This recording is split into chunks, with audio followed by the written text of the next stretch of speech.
Ce soir, c'est Alexandra et Ramiro qui vont nous présenter une conférence sur la chimie et les matériaux. Je souhaite à tous une bonne conférence.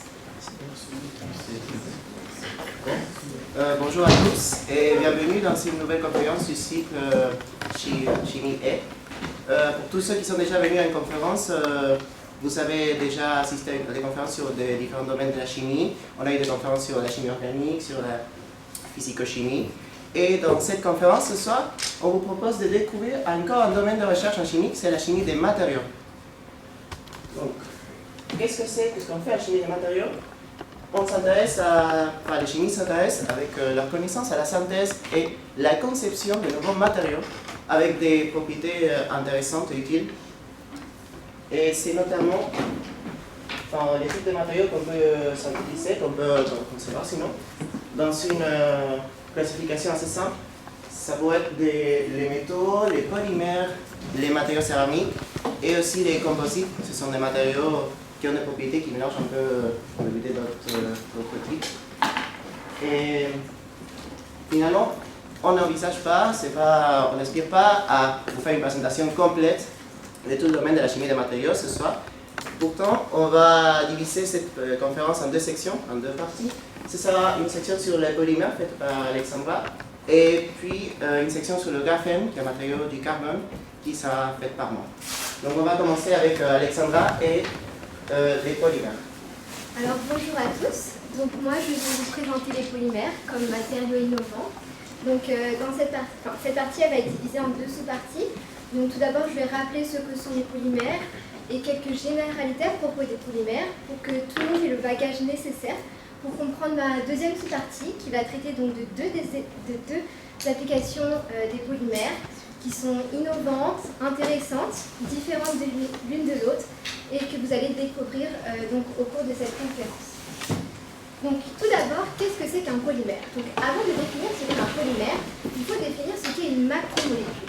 Et donc une macromolécule, c'est une grande molécule qui est constituée d'unités de répétition, ou autrement appelées d'unités monomères, qui sont reliées entre elles par des liaisons covalentes, donc des liaisons de forte énergie. Ensuite, ce qu'on appelle processus de polymérisation, donc vous allez entendre ce terme au cours de la conférence, c'est la réaction par laquelle les monomères réagissent entre eux pour former ces macromolécules. Enfin, dernière définition, donc ce qu'on appelle le degré de polymérisation, c'est le nombre d'unités monomères qui constituent ces macromolécules. Donc, afin de familiariser tout le monde avec la notation du macromolécule, j'ai choisi un exemple, qui est le polystyrène. Donc là, on voit que ce motif, c'est le motif de répétition, car on peut le répéter tout au long de la chaîne. Et donc, on peut tout simplement écrire le motif de répétition entre crochets avec L, donc le degré de polymérisation. Ensuite, donc, ce qu'on appelle polymère, c'est une substance qui est composée d'un ensemble de macromolécules. Et donc, il faut savoir que dans un polymère, toutes les macromolécules n'ont pas la même longueur. Donc, on parle de longueur moyenne de chaîne et de degré de polymérisation moyen pour un polymère. Enfin, ce qu'on appelle un matériau polymère, donc c'est un polymère dont les propriétés ont été optimisées pour donner une fonction à la matière. Donc par exemple, dans les cas des polymères, lors de la mise en forme du polymère, on va pouvoir ajouter des additifs qui vont apporter ou améliorer les propriétés du polymère, comme par exemple des antioxydants. Donc je pense que je ne vous l'apprends pas, mais les polymères, et plus précisément les matières plastiques, sont omniprésents dans la vie courante. Donc par exemple, ils ont conquis le génie civil, le secteur automobile, le bâtiment, et la plus grosse production de matières plastiques, c'est dans le secteur des emballages. Ensuite, donc autre point, c'est que la production de matières plastiques est en perpétuelle hausse, comme le montre la figure suivante, et on peut noter que la production en matière plastique a dépassé donc celle de l'acier en 1989. Et donc en fait, ce développement exponentiel donc des polymères peut être en partie dû à leur faible coût de production, mais également à leurs propriétés intrinsèques uniques. Mais du coup, qu'est-ce qui distingue les polymères des autres matériaux ou des petites molécules? Donc en fait, la principale particularité d'un polymère, c'est qu'il est constitué de grandes chaînes de macromolécules qui vont être enchevêtrées. En effet, on distingue deux classes de polymères qui diffèrent par leur constitution, l'organisation de leurs macromolécules, et c'est cette constitution qui va leur conférer des propriétés intrinsèques uniques. Donc tout d'abord, on a les réseaux de polymères dont les propriétés mécaniques sont assurées par des nœuds de réticulation covalents. Ensuite, la deuxième classe de polymères, donc c'est des polymères où les chaînes elles vont être seulement enchevêtrées entre elles, donc on n'a pas de nœud de réticulation, donc c'est un petit peu comme un plat de spaghettis. Et on va voir qu'en fait c'est cet enchevêtrement des chaînes qui va conférer des propriétés intrinsèques remarquables, qui contribuent en tout cas aux propriétés remarquables de ce type de polymère. Donc tout d'abord, intéressons-nous aux polymères réticulés. Donc on va avoir des polymères qui sont constitués de chaînes linéaires qui vont être connectées entre elles donc par un faible nombre de nœuds de réticulation qui vont en fait jouer le rôle de nœuds d'ancrage. Et en fait, en temps normal, donc en absence de traction, les chaînes elles vont être repliées sur elles-mêmes. Par contre, si on exerce une traction sur la structure, on va pouvoir donc déployer les chaînes de macromolécules et on voit bien que la distance entre les nœuds de réticulation, elle augmente. Et donc, on voit bien que ce type de polymère est très déformable et donc ils ont des propriétés élastiques qui sont remarquables et on les appelle les élastomères.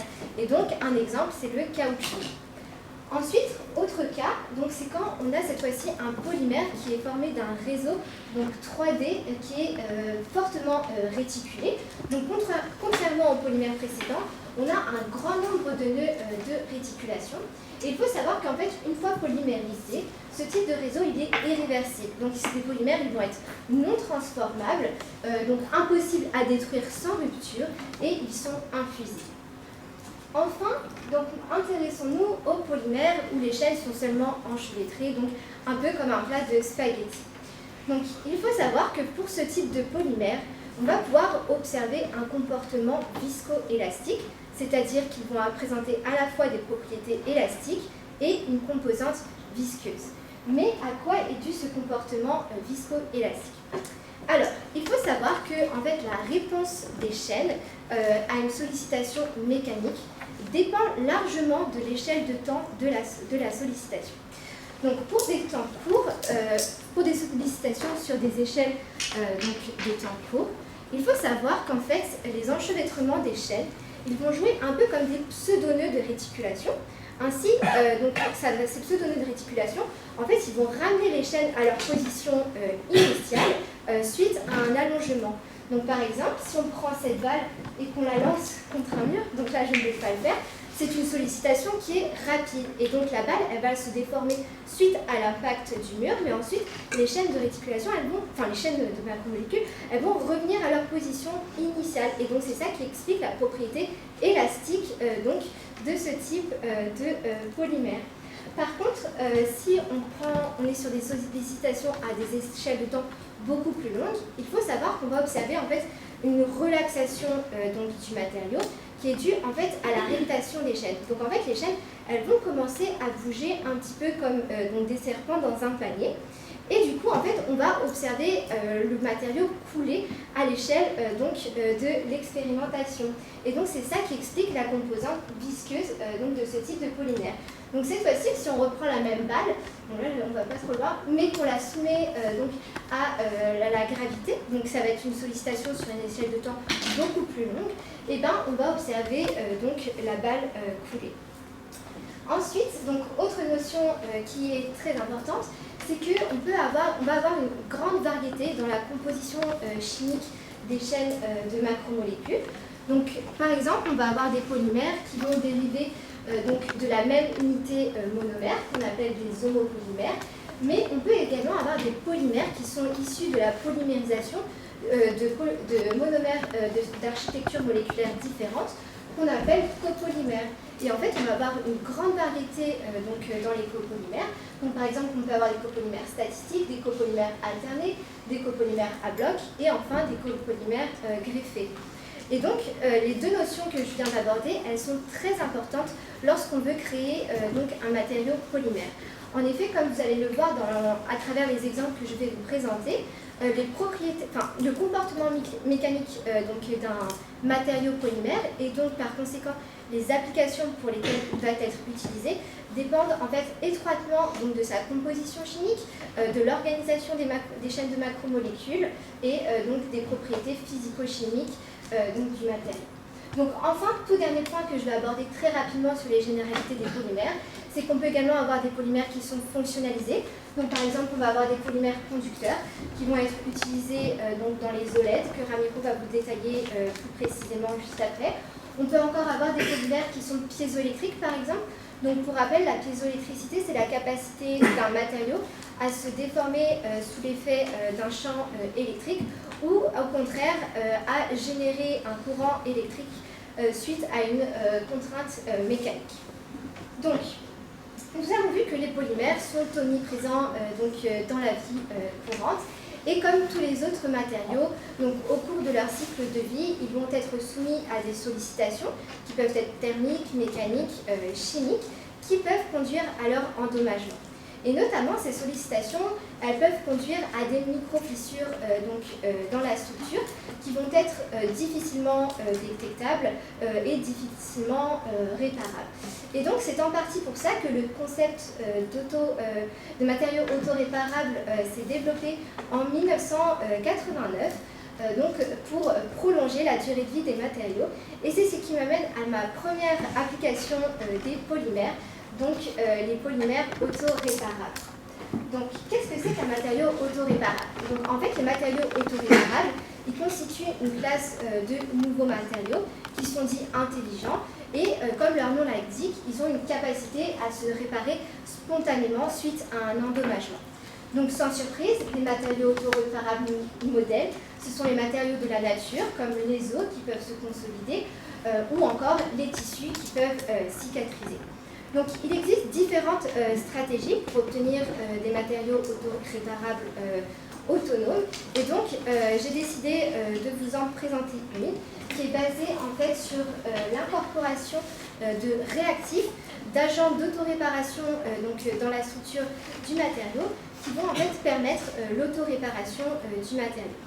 Donc, il existe différents types de dispositifs qui permettent donc d'incorporer ces réactifs ou de les apporter dans la structure du matériau, comme par exemple des dispositifs sous forme de fibres creuses, sous forme de microcapsules ou encore sous forme de réseaux 3D de canaux qui vont vraiment permettre d'apporter les réactifs dans la structure.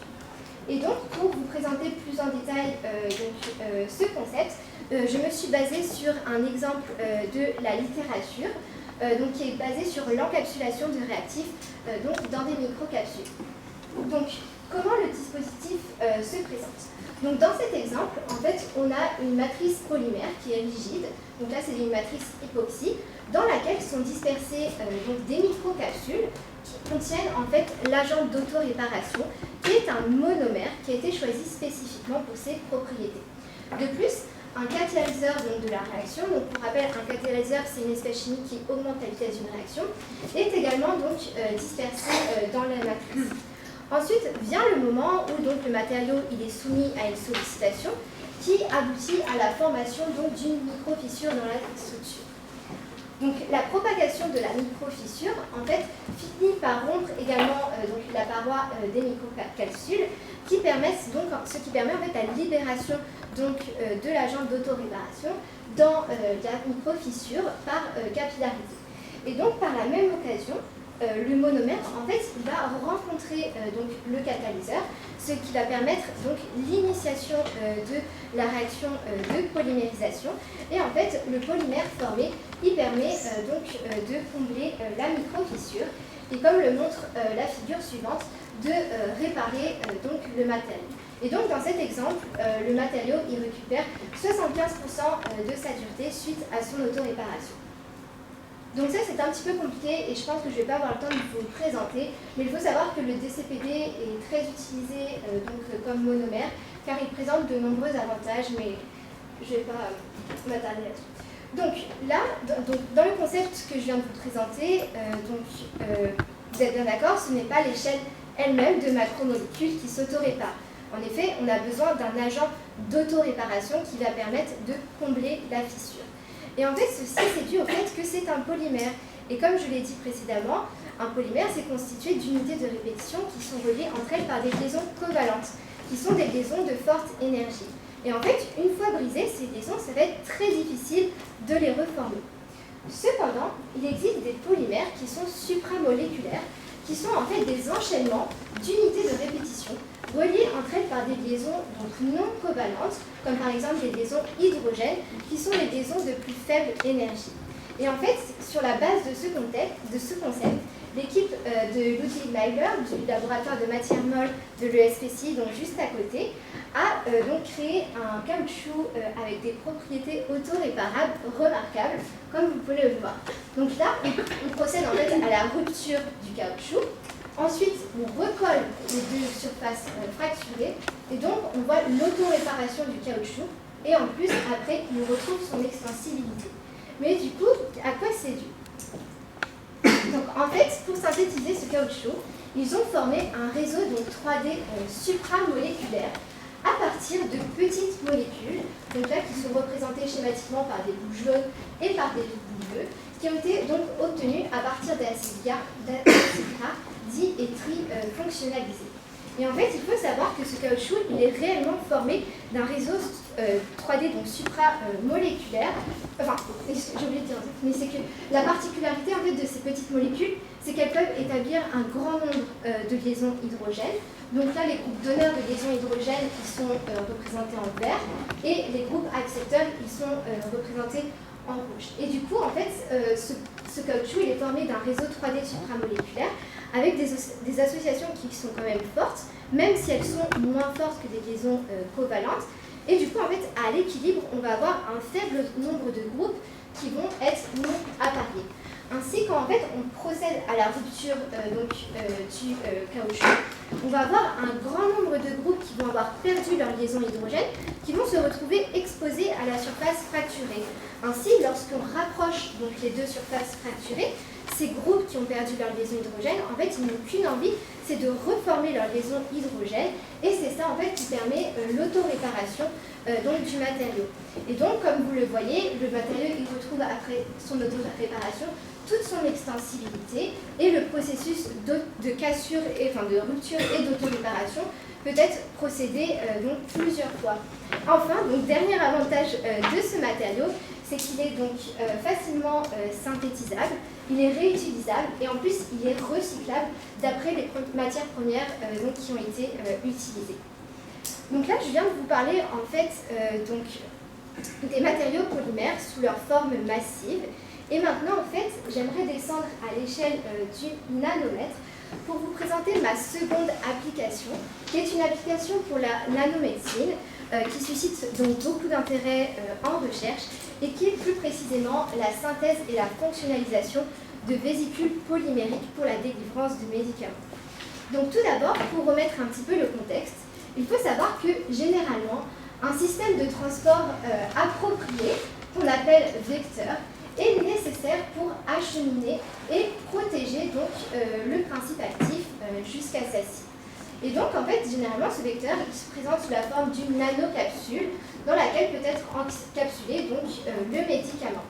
Et en fait, ce vecteur, il joue réellement le rôle de carreau, car comme je l'ai évoqué, il va permettre de protéger le médicament, par exemple du système immunitaire qui peut être très agressif, mais également, il est très important de souligner qu'en fait, l'enjeu thérapeutique ultime, ça va être de designer des vecteurs qui vont pouvoir s'accumuler au niveau des tissus et des cellules ciblées, mais qui vont également permettre un relargage actif du médicament seulement une fois arrivé à bonne destination. En effet, l'accumulation des vecteurs, mais également le relargage du médicament au bon endroit, donc ça va permettre d'avoir une action thérapeutique qui est efficace, mais également d'éviter des effets secondaires, ce qui est un aspect qui n'est pas négligeable. En effet, par exemple, lorsqu'on veut administrer un agent anticancéreux, il faut s'assurer que l'action soit la plus ciblée possible pour éviter que l'agent anticancéreux détruise aussi les cellules saines. Donc, les molécules qui peuvent être encapsulées peuvent être donc, des protéines, des enzymes, de l'ADN et du médicament selon les applications désirées.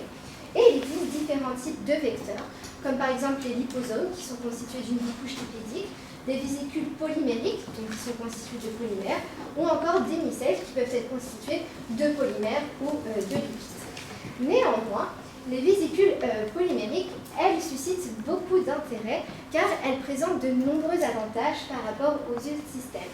Et c'est dû en fait aux propriétés des polymères. En effet, l'épaisseur de la membrane, elle est reliée à la masse molaire des polymères, et donc généralement ces vésicules elles vont être plus robustes et donc par extension plus stables physiquement et chimiquement. De plus, un autre avantage de ces vésicules, c'est que la modulation de leurs propriétés est plus large grâce aux propriétés des polymères. Donc par exemple, selon la nature et la composition chimique du polymère choisi, on va pouvoir contrôler la taille et la morphologie du vecteur, et encore grâce aux propriétés donc, modulables des polymères, on va donc pouvoir fonctionnaliser ces vecteurs afin de tendre à former donc des vecteurs sur mesure adaptés à l'application désirée. Mais comment ces vésicules se forment-elles? Donc, il faut savoir qu'en fait, ces vésicules, elles sont issues d'un auto-assemblage de polymères amphiphiles. Mais qu'est-ce que c'est qu'un auto-assemblage? Donc, en fait, c'est le phénomène par lequel des molécules forment par elles-mêmes des structures avec un haut degré d'organisation sans intervention externe. Et en fait, pour avoir un auto-assemblage de polymères, on a besoin de polymères qui sont amphiphiles.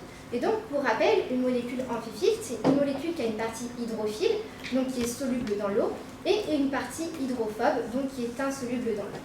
Et donc, la façon la plus simple d'avoir un polymère amphiphiile, c'est de synthétiser un copolymère à bloc, avec un bloc A qui est hydrophile et un bloc B qui est hydrophobe. Et en fait, quand on met ces polymères dans l'eau, donc il faut savoir que les parties hydrophiles, elles vont vouloir maximiser leur contact avec les molécules d'eau, tandis que les parties hydrophobes, au contraire, elles vont vouloir donc minimiser leur contact avec les molécules d'eau. Et du coup, il va se former spontanément donc des vésicules creuses avec une membrane qui est une membrane bicouche, donc avec une double couche de polymères, avec des surfaces internes et externes qui sont hydrophiles et une partie centrale qui est hydrophobe. Et en fait, ce type de vésicules, on les appelle des polymersomes.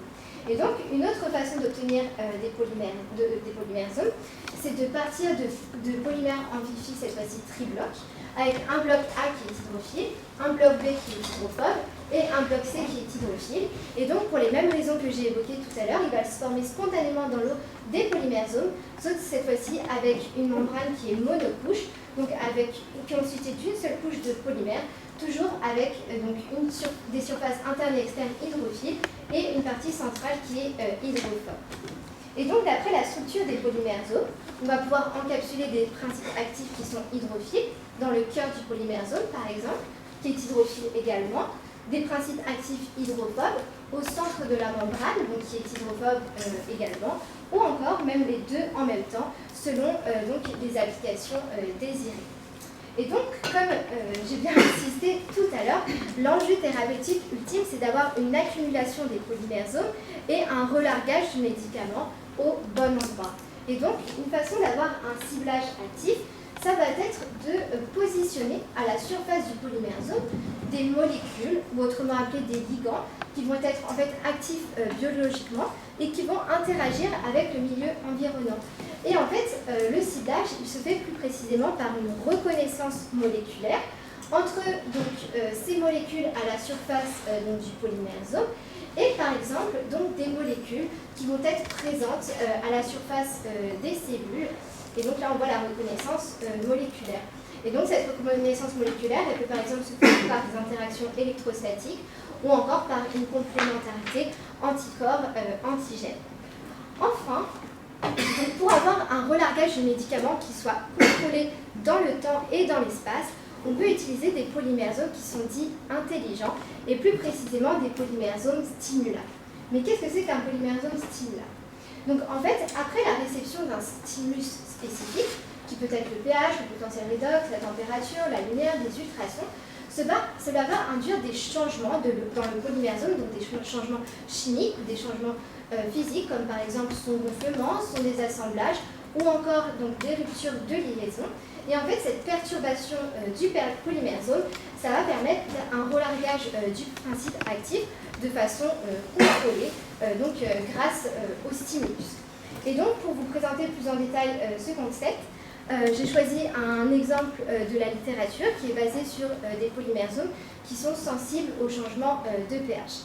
En effet, il faut savoir que les polymères jaunes qui sont sensibles au changement de pH, ils sont très étudiés pour la délivrance de médicaments, car il existe beaucoup de gradients de pH dans le corps humain.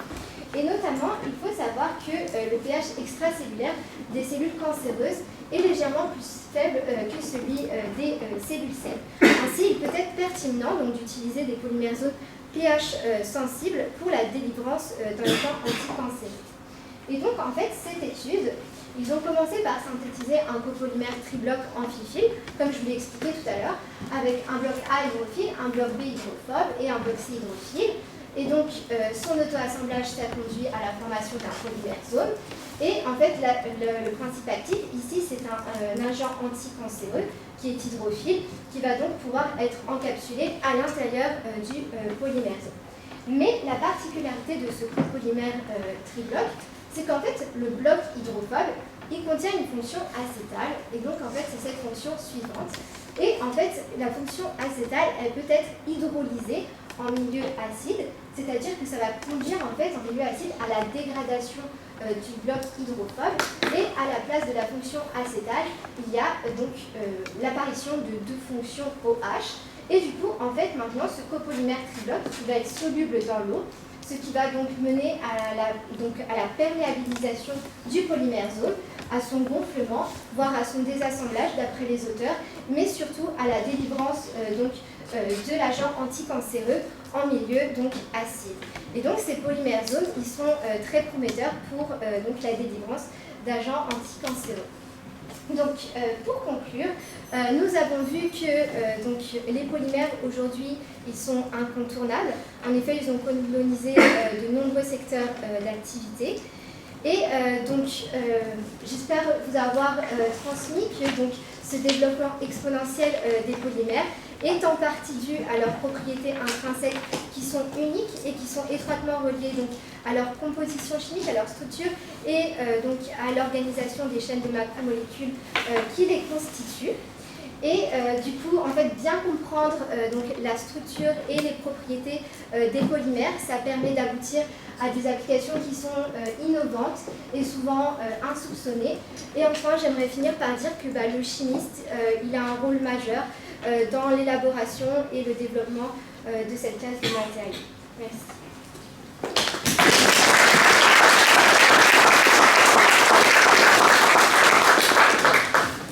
Donc, on va passer à la deuxième partie de cette conférence et on va parler d'un nouveau matériau, d'un élément qu'on connaît tous, c'est le carbone. Le carbone, si vous ne voyez pas, c'est là dans le tableau périodique. C'est un élément assez courant, assez important et il est un composant des milliers et des milliers, plutôt de millions de molécules qui ont donné naissance à tout un domaine de la chimie et à la chimie organique. Pourtant, dans cette conférence, on va se concentrer plutôt sur le carbone dans sa forme naturelle, c'est-à-dire dans les manières dont on trouve le carbone dans la nature. Ces manières dont on trouve le carbone dans la nature, ça s'appelle les stéréotropes. Et parmi les allotropes les plus courants du carbone, on trouve des structures qu'on connaît, par exemple le diamant, dans lesquelles, juste je pense, on a les atomes, il est composé que de carbone, mais les atomes ils sont liés en forme de tétraèdre. On a aussi des structures un peu moins connues, c'est par exemple le fullerène. Ici, tout ça, c'est des atomes de carbone qui sont liés en forme de ballon de football. On a aussi d'autres structures, par exemple le nanotube, c'est assez auto-explicatif, ils sont liés en forme de tube, et ça forme des fibres assez résistantes avec des propriétés assez intéressantes. Mais dans cette conférence, on va se concentrer plutôt sur le graphite, qui est le composant principal des crayons. Alors, on va voir sa structure. Le graphite, en fait, il est composé de plusieurs couches de carbone. Dans chaque couche, le carbone est lié en formant un motif de hexagone. En anglais, ça s'appelle, par exemple, honeycomb. Ça fait référence aux ruches. Et on voit ici les hexagones de carbone. Et chaque couche de carbone, ils sont séparés entre elles par 3 à 4 angstroms.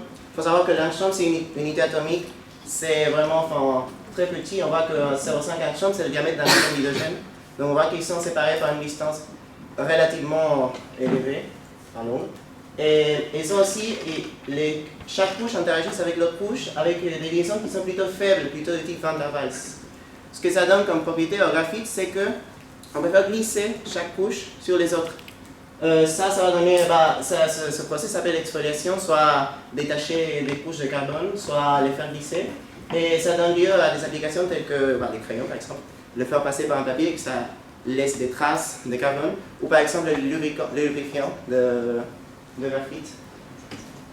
Alors, on connaît donc les allotropes du carbone, on connaît le diamant, le fullerène, le graphite, et c'est ça ce qu'on connaissait jusqu'aux années 2000. Donc le carbone c'était un élément assez connu, mais on ne connaissait que ça comme structure allotropique.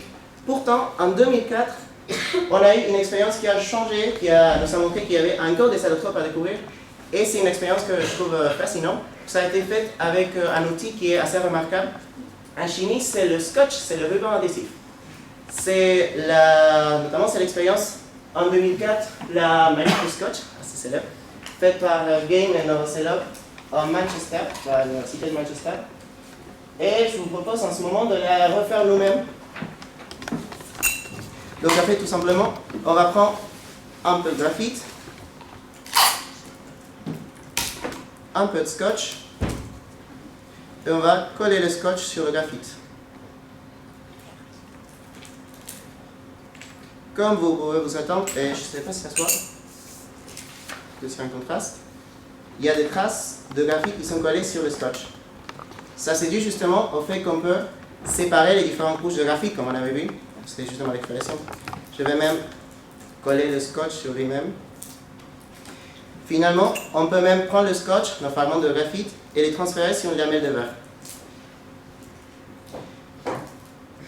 Donc quand ça colle, c'est mieux, mais des fois ça colle. Mais bon. Finalement, Game et Novoselov l'ont fait, ils ont transféré le fragment de graphite sur un verre, une lamelle de verre, et ils ont analysé le verre par microscopie de force atomique. En gros, c'est une technique qui permet de caractériser une surface et de savoir l'épaisseur de chaque fragment. Donc du coup, avec cette microscopie, ils ont pu savoir chaque fragment combien de couches de carbone il avait. Ils ont analysé là c'est l'image de l'AFM, et ils ont vu qu'il y avait des fragments de 100 couches de graphite, 100 couches de carbone, 50, 200, mais ils ont trouvé que parmi tous les fragments, il y avait même des fragments qui étaient faits d'une monocouche, c'est-à-dire qu'il y avait des fragments qui étaient juste une monocouche, une couche d'un atome d'épaisseur de graphite. Ce qu'ils avaient identifié alors, c'est ce qu'on appelle le graphène. C'est des monocouches de carbone liées à un honeycomb. C'est justement les monocouches qui composent le graphite d'une épaisseur d'un atome.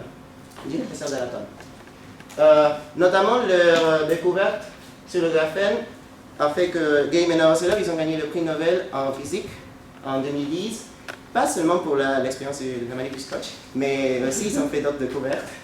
Et aussi, normalement dans une conférence, si on parle de prix Nobel, on va parler du discours Nobel, mais moi je trouvais plus intéressant dans ce cas de parler des collègues de Game et Novoselov et leurs citations.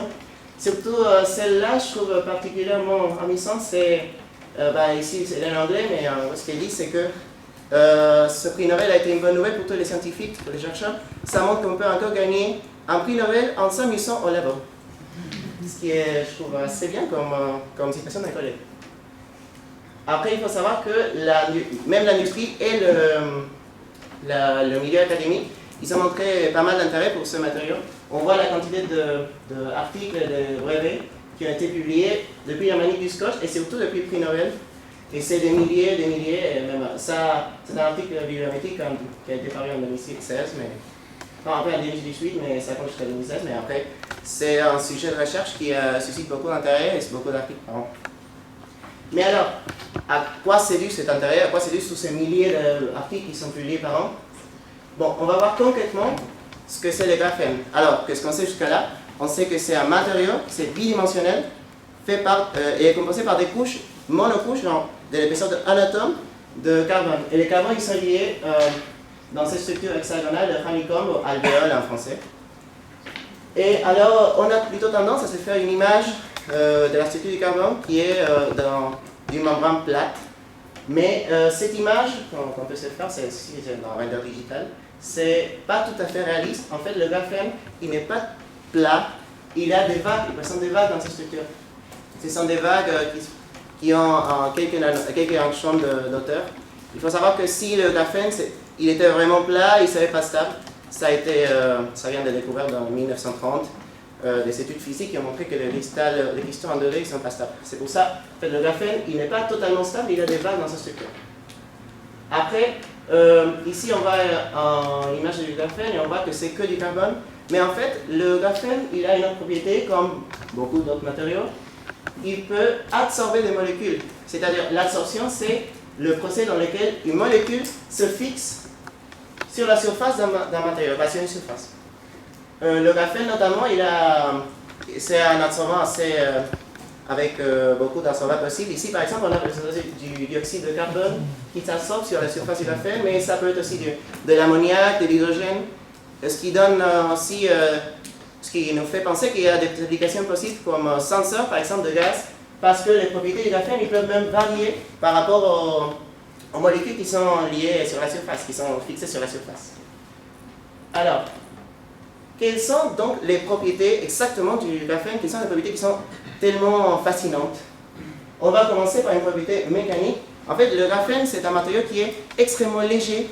Si on prend une membrane d'un mètre carré, elle pèse que 0,76 mg. Ce qui est extrêmement faible comme densité. Pour se faire une idée, si on voulait couvrir le Stade de France, c'est environ 9000 m² avec du graphène, il nous faudra moins de 7 grammes. Ce qui montre un peu la densité extrêmement faible du graphène. Aussi, une autre propriété assez intéressante, c'est une propriété optique, c'est qu'il est transparent. Ici, dans cette image, on voit dans chaque trou, on a des monocouches de graphène et on voit qu'on peut voir la lumière passer, c'est-à-dire que le graphène il est transparent et notamment il absorbe 2,3% de la lumière blanche. Donc, on a un matériau qui est transparent et qui est très faible, de très faible densité. Pourtant, le graphène, et c'est ça ce qui est impressionnant, il est extrêmement résistant. C'est-à-dire que si on avait une membrane, cette image elle a été extraite du discours Nobel. Si on avait une membrane d'un mètre carré, elle pourrait tenir une charge, un poids de 4 kg dans son centre, ce qui est à peu près le poids d'un chat. Et ce qui est étonnant dans ce cas, c'est que c'est un Mac pour chat, elle aura l'épaisseur d'un atome de carbone, elle sera transparente et elle va peser 0,77 mg, ce qui est moins qu'un des moustaches du chat. Pourtant, elle peut tenir le chat. Alors, une autre propriété, une propriété qui suscite beaucoup d'intérêt parmi les chercheurs et l'industrie, c'est justement la propriété électronique. Et ça, c'est parce que le graphène, il est conducteur de l'électricité. Dans une version assez simplifiée, surtout pour ceux qui ne connaissent pas trop la théorie des orbitales, une idée très simple qu'on peut faire, c'est que le carbone, comme on voit dans le période, dans la deuxième période, dans cette colonne, il a 4 électrons de valence. Donc, comme on voyait dans la structure, il va utiliser 3 de ces électrons pour faire des liaisons dans le plan. Et il y a un 4e électron qui va être délocalisé, c'est-à-dire qu'il va pouvoir bouger librement sur la surface. Donc, on voit, c'est pour ça, si les électrons peuvent bouger librement sur la surface, alors le graphène, il peut conduire de l'électricité. On voit surtout un paramètre pour mesurer ça, c'est la mobilité électronique. On voit qu'il est plus de 10 fois élevé selon ces mesures que pour le silicium, qui est le matériau de choix semi-conducteur pour les applications électroniques. Plus notamment, pour aller un peu plus loin, on peut encore avoir une idée encore simplifiée du graphène en disant que le carbone il a un orbital 2s et 3 orbitales d'ep, et on aura une hybridation d'orbitales 2s et 2 orbitales d'ep pour former 3 orbitales sp2 qui vont donner lieu aux liaisons sigma dans le plan, et un orbital P qui va rester sans hybrider, qui va contenir le 4e électron. Si chaque carbone il a un orbital PZ qui a cet électron, on pourrait dire que les électrons ils pourront sauter de carbone à carbone, ou plutôt l'interaction de ces orbitales PZ va donner naissance à un orbital moléculaire sur la structure dans laquelle les électrons vont pouvoir bouger librement.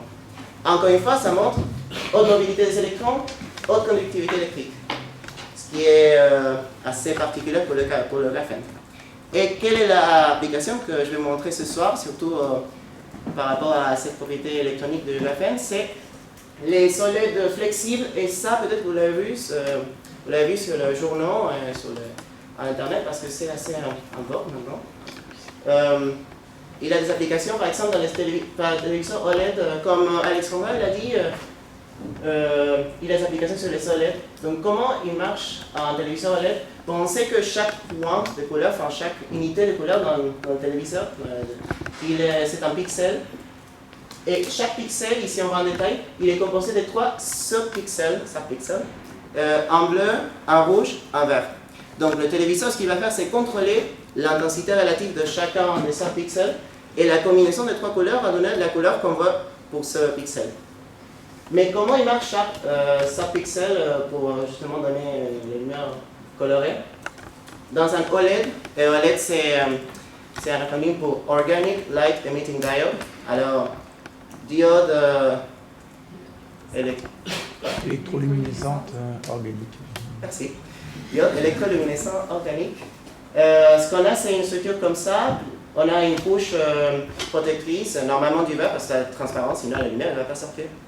Et après, on a une structure en sandwich avec 2 électrodes, c'est-à-dire des matériaux qui, justement, conduisent l'électricité, ici et ici.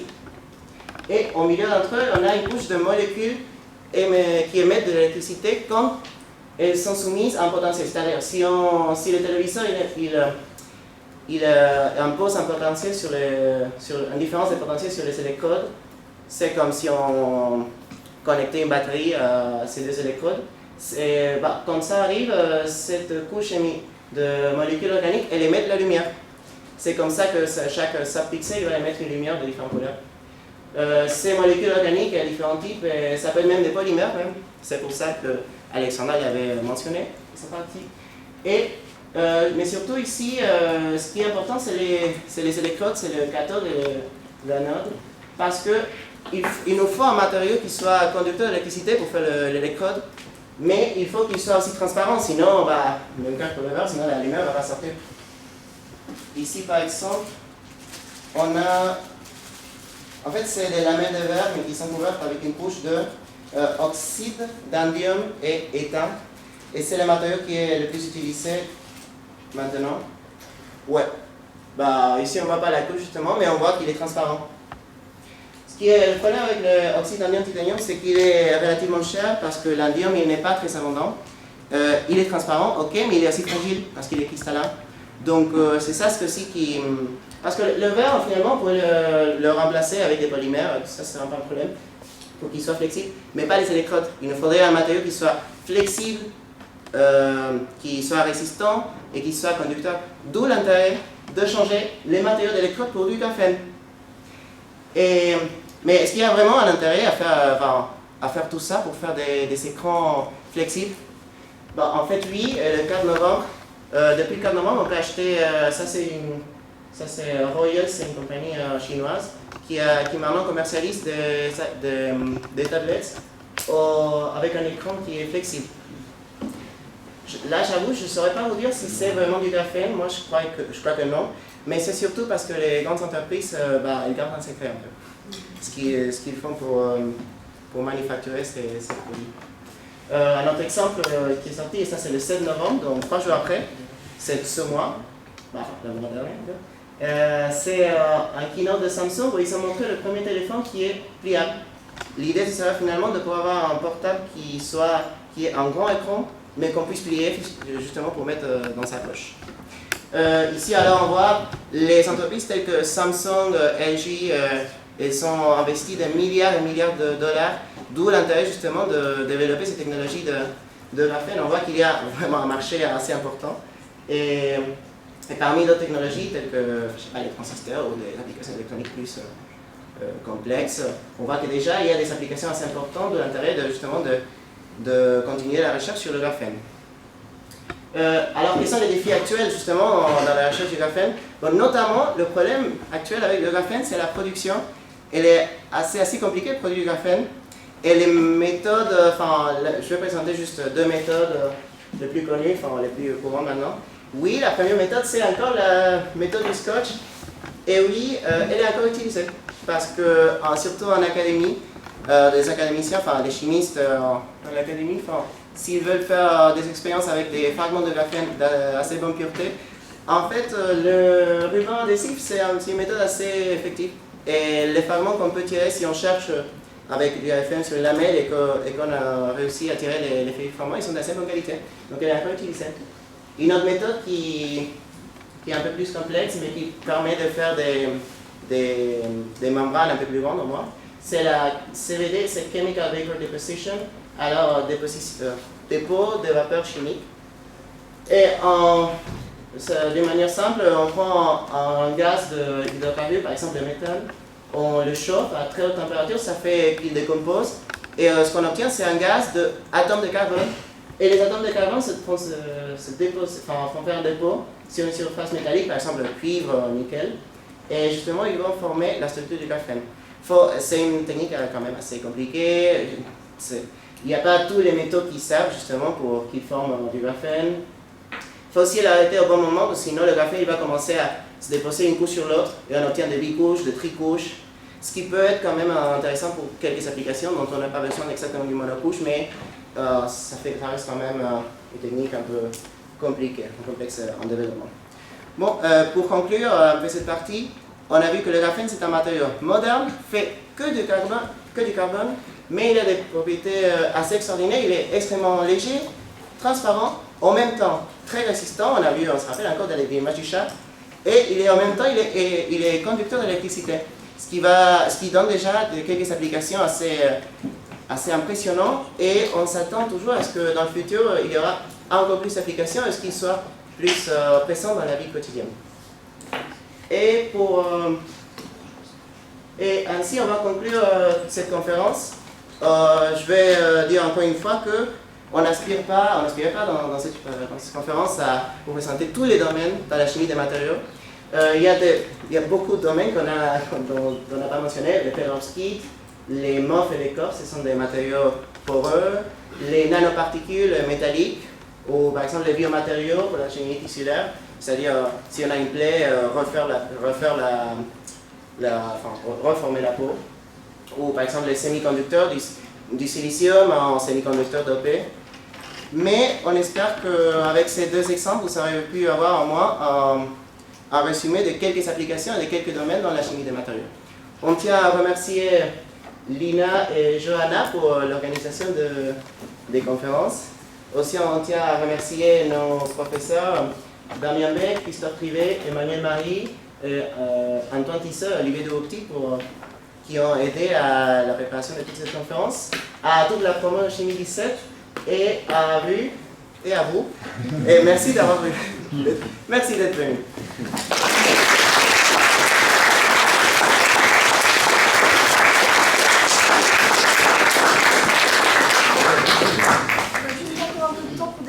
Si vous avez quelques questions à poser, n'hésitez pas. Moi j'ai une question, Alexandra. Je voulais savoir, vous mettez quoi dans les microcapsules comme il a parlé Pour les microcapsules. Ah, ils mettent un monomère. Ils mettent un monomère. Et en fait, le monomère, quand il va rencontrer le catalyseur qui est dispersé dans la matrice, ça va permettre la réaction de polymérisation. Et c'est le polymère qui est formé, qui comble la fissure. Et du coup, ça marche une fois. Après, oui, voilà, c'est ça, c'est ça. C'est ça la limitation. Le graphène, au final, il rejoint le principe de polymère. Le graphène, c'est un polymère ou pas? Non, pourquoi? Non, parce que en fait, le polymère, justement, ce qui définit un peu le polymère, c'est le fait que c'est une succession de monomères, mais ils sont des monomères, alors que dans le graphène, oui, il y a la structure, mais ça, sinon, tous les cristaux, c'est des polymères. En fait, c'est vraiment des monomères qu'on peut diviser, ajouter à chaque fois, alors que le graphène, vraiment, c'est une structure à elle-même.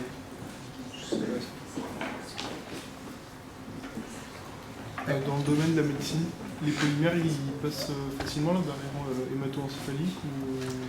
Justement, la barrière hémato-encéphalique, c'est assez difficile, mais je voulais le présenter, mais j'ai pas eu le temps, mais ils ont quand même réussi à synthétiser des polymérosomes en fait, qui ont justement des anticorps spécifiques qui sont greffés sur leur membrane, qui vont être en fait spécifiques de certains récepteurs sur la surface, et en fait, ils ont réussi à les faire pénétrer dans la membrane.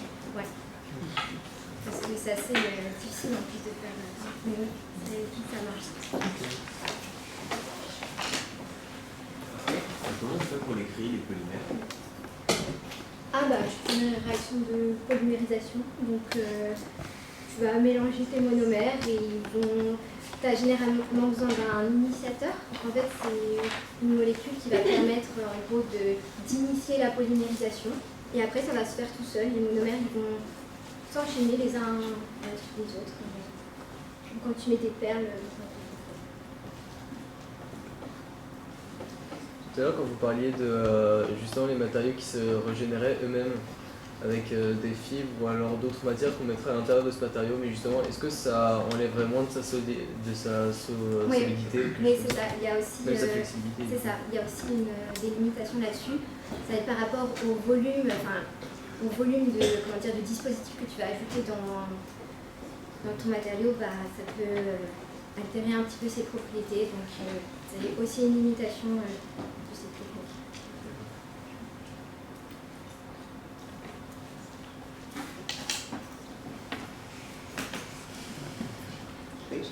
Une question. En fait, comment le médicament, la capsule, là, elle va parcourir tout le corps jusqu'à arriver à l'endroit voulu et reconnaître la cible. Voilà, ça n'arrive pas quand même qu'elle se perde en chemin. Bah justement, c'est pour ça qu'on essaie d'avoir des polymersomes qui sont le plus ciblés possible et qui relarguent le médicament juste à la cible, parce que s'il se perd le polymersome et qu'il relargue le médicament au mauvais endroit, ça peut être très mauvais, ça peut avoir des effets secondaires. C'est pour ça qu'il y a... C'est pas forcément complètement au point alors. Ah non, bien sûr, c'est justement... Ok. Parce que une fois, j'avais vu une petite vidéo c'était sur des cages, c'était des cages moléculaires dans lesquelles ils mettaient un principe actif.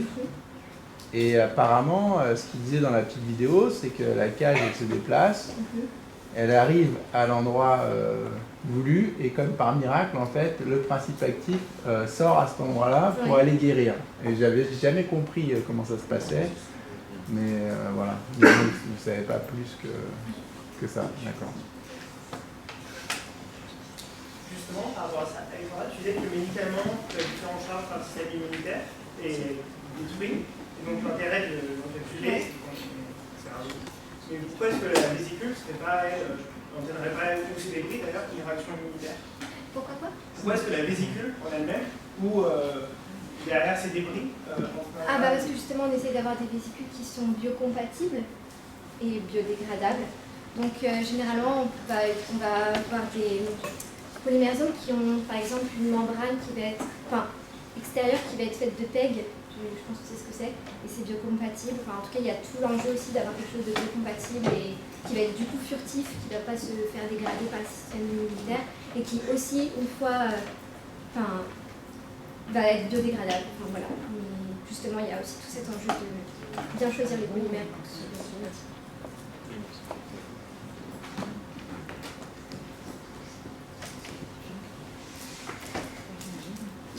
je pense qu'on peut remercier encore une fois Alexandra et Ramiro pour la